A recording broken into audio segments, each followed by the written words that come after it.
Hello students, we are going to continue exercise 7.2 question number 2 state true और false. बड़े ध्यान से देखिए, फर्स्ट पार्ट देखते हैं।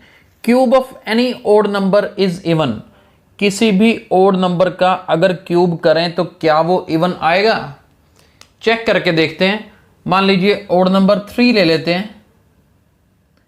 3 का क्यूब करेंगे तो क्या आएगा? 27। अब ये तो इवन नहीं है, तो इसका मतलब इसका आंसर क्या होगा जी? फॉल्स होगा। Second part, a perfect cube does not and with 2 zeros। जो परफेक्ट क्यूब है वो 2 zeros से कभी एंड नहीं करेगा। बिल्कुल ठीक है जी, ये ट्रू है, क्योंकि आप देखिए जैसे 10 का क्यूब क्या होता है? 1000,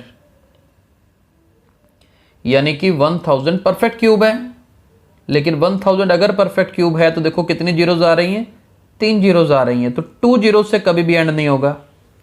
third part, if square of a number ends with 5 then it's cube ends with 25।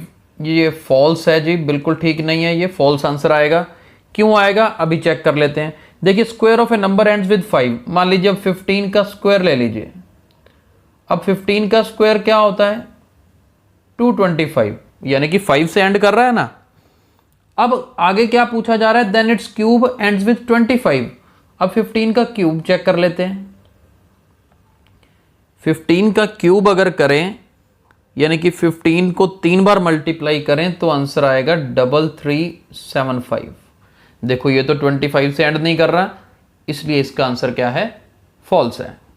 Fourth, there is no perfect cube which ends with 8। ऐसा कोई परफेक्ट क्यूब नहीं है जो 8 से एंड करे, ये भी फॉल्स है जी। आप 8 खुद ही परफेक्ट क्यूब है, क्योंकि ये देखो 2 का क्यूब क्या होता है? 8 होता है। अब आप 12 का क्यूब लेंगे वो भी 8 से एंड करेगा, 22 का क्यूब लेंगे वो भी 8 से एंड करेगा, तो इसलिए इसका आंसर क्या है? फॉल्स है। Fifth, cube of A 2 digit number may be A 3 digit number, यानी कि किसी 2 डिजिट नंबर का क्यूब 3 डिजिट नंबर हो सकता है। चेक करके देखते हैं। देखिए 2 डिजिट नंबर शुरू कहां से होते हैं? 2 डिजिट नंबर सबसे पहला होता है 10। हम 10 का क्यूब लेंगे तो क्या आएगा? 1000 होता है। हमने देखा कि जी 10 का क्यूब करने पे तो 4 डिजिट नंबर आ रहा है। देखो ये 4 डिजिट्स हैं। अब 10 से बड़ी वैल्यू 11, 12, 22, 25, 39 जो भी लोगे 1000 से बड़ा आंसर आएगा। फिर वो 3 डिजिट नंबर तो हो ही नहीं सकता ना, इसलिए इसका आंसर भी क्या होगा? फॉल्स होगा। Right, let's move ahead. Part 6, the cube of A 2 digit number may have 7 और मोर डिजिट्स। क्या मतलब हुआ कि 2 डिजिट नंबर का अगर क्यूब करें तो उसके 7 या फिर 8 डिजिट्स नंबर भी आ सकता है एज ए रिजल्ट। तो देखते हैं, ट्राई करके देखते हैं। मान लीजिए अब 2 डिजिट नंबर मेरे पास सबसे पहला होता है 10। 10 का क्यूब करेंगे तो क्या आता है जी? 1000 आता है। और लास्ट 2 डिजिट नंबर होता है 99।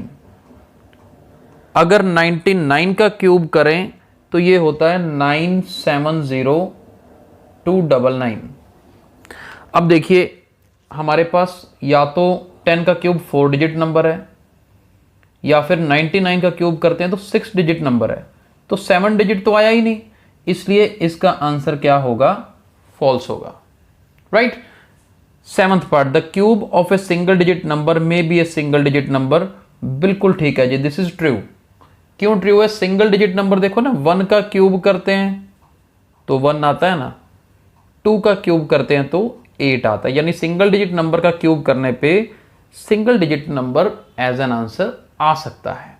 राइट, तो इसलिए इस पार्ट का आंसर ट्रू है। I hope second question true false आप सबको क्लियर हो गए होंगे। कल हम नेक्स्ट क्वेश्चन करेंगे। Thank you.